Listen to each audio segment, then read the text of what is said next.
I'm not having a good day. I just put new wheel bearings in the front wheel, and I thought I'd change the tyre at the same time, and I run the tubeless system, which I absolutely love it. I really love it, but I am fed up of these valves. I don't know if you can see that there, splitting just around the valves. There's one there, there's another one here, look. I've got some more in here. There's one up there, there's another one there, a rear one. I'm just about fed up with it. They're too weak around the valves. So I'm going to ride in and get a heavy duty MX tube from my good old mate Eric, and use that for the time being.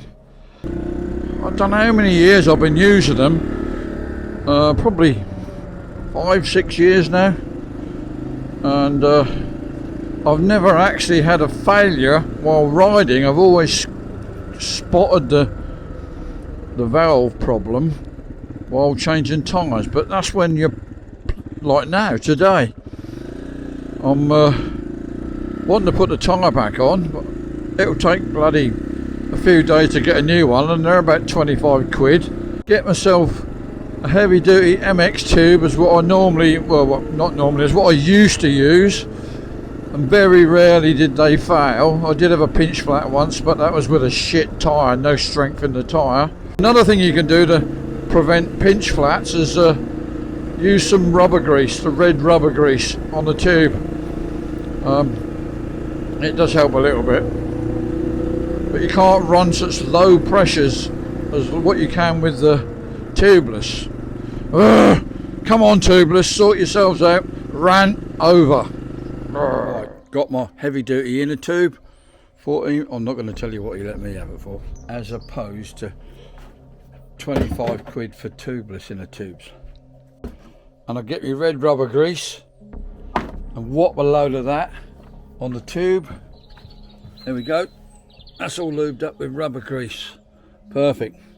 I won't need a tyre grip because it's on the front wheel, and I don't do stoppies. So because I'm putting the tube back in, it would be smart to do it, get back into practice as if you're doing it out in the field on a piece of carpet in between the showers. So the way I do it, rubber greased up the tube, and I put a little bit of air in it, and I put it in the tyre,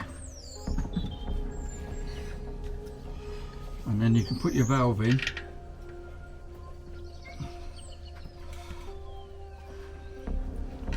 Really easy. And just put the nut on a couple of turns. So you've got it like that, yeah? Then and put the whole lot on in one go. I'm doing this on the side of the road, like you do.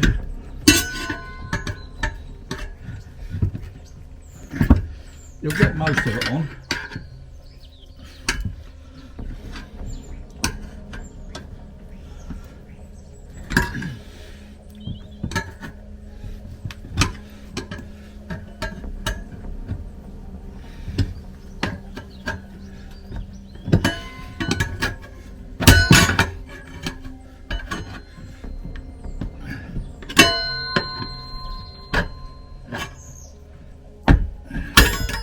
One side.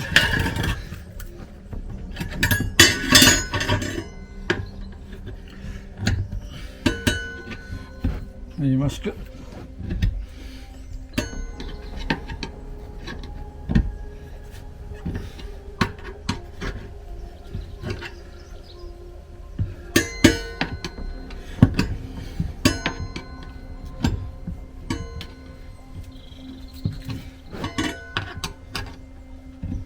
final bit you could do with a couple of pairs of hands, but hey ho.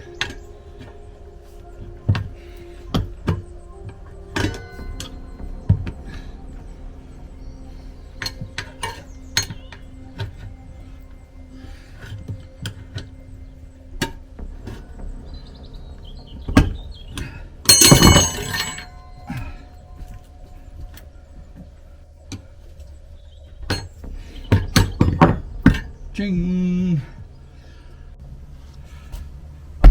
Give it a bang all the way around. Pump it up fairly hard just to get it to pop on the rim. Then I'll take the valve out and I'll put about half a cup full of stands in there.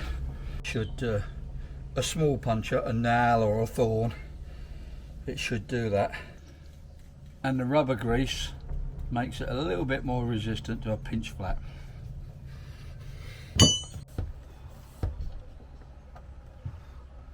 When I'm out in the field, I'll probably whack a load of gas in there first, and I've got a hand pump as well, and a puncher repair kit and a plug kit.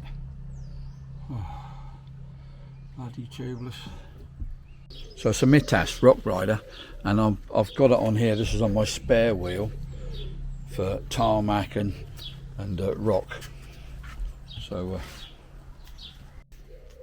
all that leaves to do now is to put half a cup full of stands in the tube, and that should save any small punches.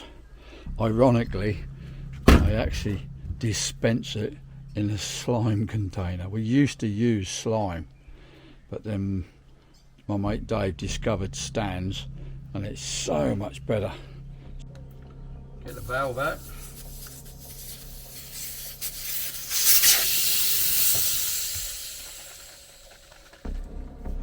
Handy little bottles these.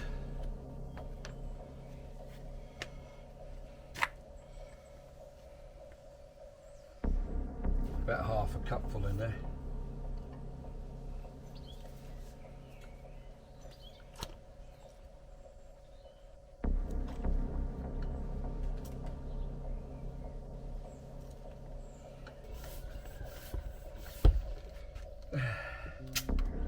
Job's a good one. Have I really had enough of tubeless? No, I love tubeless. But these little splits, I don't know what happens to me. I know I use a bike a lot and I run a lot of low pressures. But Jesus, you know, people say, oh, you're supposed to change them every year or something. Yeah, but if that's the case, why don't you get a bloody moose? But the thing about a moose is you never know when that's going to let you down. So I've put this heavy duty tube in. Have I had enough of tubeless? No, I've already ordered one. There's another one on its way. But what I think I might do, I might put some of that rubber grease around the valve, and because they say when you put them on you should lubricate them up with silicone, which is what I do, or Amarol they call it, or something as well. But yeah, I think I'll rub a bit of rubber grease around there and see what happens, see if that's any better. But you know, I can't afford to keep buying them one after the other. Whether they've changed their manufacturer who makes them, maybe they're coming from the east now, I don't know. Anyway, it will turn up soon. So yeah, back to tubeless then. So I can't get my head round how these things are splitting. See the split there, look. It's kind of like talking to you. It's so yeah, they come out when they're new and they got this red ring, which is obviously to protect the tube, but there's no clue whether that nut's got to be tightened right up or whether it's got to be out a little bit. Who knows? But if you look, the split is always that way. It's not that way, which would, if it was there, it would suggest that the tube is moving or not enough air in it. But when it's that way, it beats me. It really beats the hell out of me. So although that tube is keeping up at the moment, when is it going to fail? So you have to go and buy another one. Really would like an answer to that. I'll try the rubber grease on there when I get the new one, but I'm getting pissed off with it.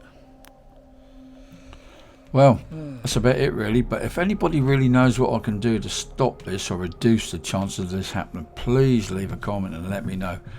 It would be so helpful. But yeah, thanks for watching. Catch you next time.